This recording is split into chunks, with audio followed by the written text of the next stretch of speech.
Welcome back. You know we do a ton of recipes on this show, but the next one we're gonna show you has gone to the dogs, literally. Brutus Bone Broth is a human-grade bone broth made for dogs to enjoy, and it's now being sold at places like Target, Petco, and locally based Costco. And its creator, Sue Delegan, joins me now with a fun recipe. This is really cool. I've heard of bone broth, but I never knew that it was made for dogs. So tell me, how did you come up with this? Yeah, so my dog Brutus, actually that's our company mascot, Brutus.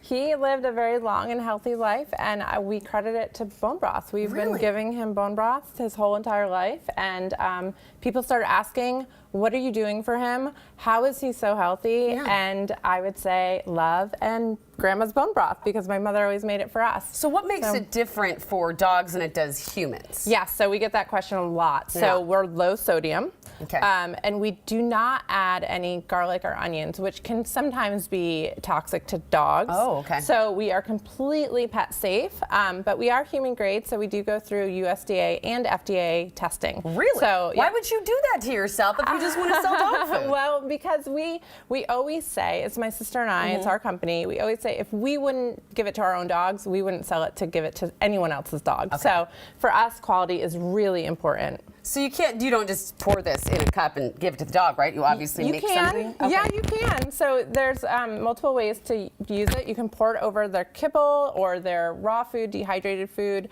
and you can pour it in a cup and give them a nice brothacino. I'm going to make some brothachinos. Okay. I love it. Well, let's get started with making this food, because I think we have a hungry dog backstage. Yes, we do. So, we're really excited because we just launched this cookbook, and we have a lot of our customers send in recipes, and so we decided to compile them, and part of the proceeds go back to animal shelters. So our mission is to nourish your pet while giving back to the community. All right, so what are we making here, and how do we get started? We're making game day chili. So this is something that you can make with your dog when you're, watching football and you're making your chili for yourself. Make some for your dog. And if you want to just make it all for yourself too, you can use our broth, because it's human grade. Because it's human grade, like you said. All right. So I'm going to have you start, cutting up some veggies. Okay. And I'm going to start with the meat. And the thing about this is you just really have to, a little bit of olive oil, which is great for dogs. You really have to judge how big your dog is. Speaking of which, how big pieces do you cut for a dog? Like, I chop my cat's food up pretty small. Yeah, that's perfect. Okay. That's perfect. So I do have, personally, I have a 145-pound Greater Swiss Mountain Dog. Oh, wow. And then a 67-pound, I call him my little dog. And so I make a lot of food for them. But if you have smaller dogs, you can chop it up even smaller. Yeah. Okay. So, and with the meat too, can be.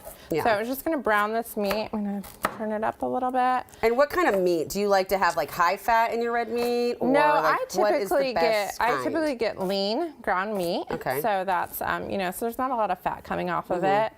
And then we also have some green beans too. Okay. These I typically use canned green beans because they're not as fibrous. So, but you can use fresh. They just tend to be a little more fibrous. Is there a difference with the amount of, like, I don't know, vitamins and minerals in the canned ones? Yeah. So, obviously, fresh is always better. Okay. And they are chock full of great vitamins.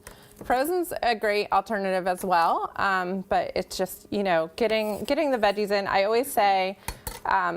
I don't believe dogs should be vegetarians, but I do believe that they benefit from vegetables. So I think that is true. Cats too. They cannot be vegetarians or they will die. Yeah, exactly. And so we do have a plant-based product, but it's kind of, we like to call it our veggie superfood. So, yeah, I like that. Yeah.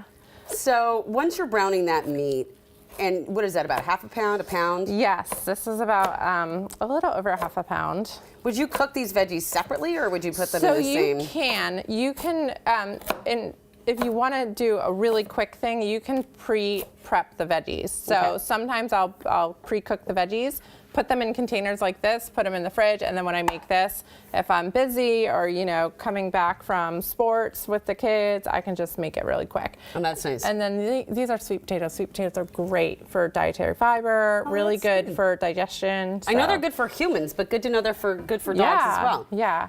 So we can add the veggies while the meat is cooking. So in the interest of saving time, though, what else goes into this? Just the meat, and then when do you pour in the bone broth? So the ideal is to get the meat brown, and then to pour the bone broth in. Okay. And we can just go ahead and pour that in because it can cook. It can cook all together. So if you'd like to take this, and you can just use as much or as little as you want. Really? If you would like to.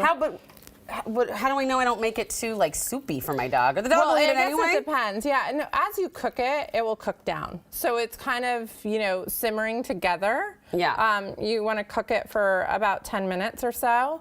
And then we have a lid here that we can just put on, so then it kind of simmers, get all the juices together, and then it makes bubbles. like a really good. And this is the finished product. So here we have it with the sweet potatoes, the carrots, and the green beans. So I hope it's okay that we have a dog test it. I think we should have a dog. Absolutely. All right. So let's bring out our puppy dog here. This is your sister, who is also your co-founder in the company. And who is this puppy dog? This is Django. So our cousin lives here in Seattle, and she was gracious enough to let us use her dog, Django, and as you can see, Django does not hate it. Yeah, he loves Django the is chili. very happy with the food he's eating right now. Django, is it good? Yeah?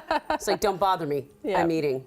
So, and then to top it off, we can make a little brothacino. Okay, we're gonna make this brothacino. Really easy. You can pour it in. You can warm this up for your dog, and then what we love to do is take. And usually we make our own whipped cream, but you're traveling. We don't have time. Just put some whipped cream on that, and we have our little Brutus on the go, which is a product that we have dehydrated. You can sprinkle a little bit on there.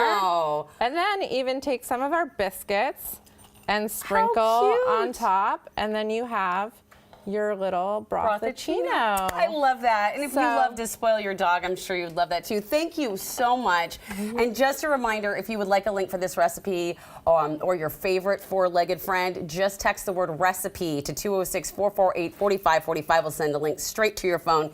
And again, you can find Brutus Bone Broth at Target, Petco, Costco, and a lot of local grocery stores. And also, we'll be tonight at Martha's Garden serving up brothacinos from 6 to 8. So if you are in town and you want to come by, go to Martha's Garden and meet us. All right. Thank you so much. All right.